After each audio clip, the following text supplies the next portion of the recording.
may four-chair turn si Gianni. Kasi ang ganda ng boses ng bata. And aside from that, he's very charming as well. Actually, nung umikot kami, lahat nagulat kami kasi ang gwapong bata.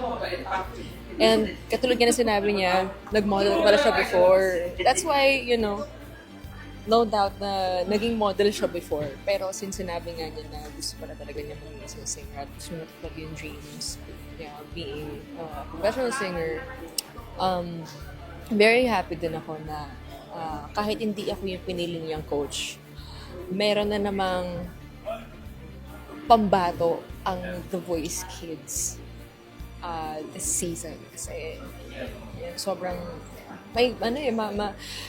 maigpit yung competitions nowadays eh.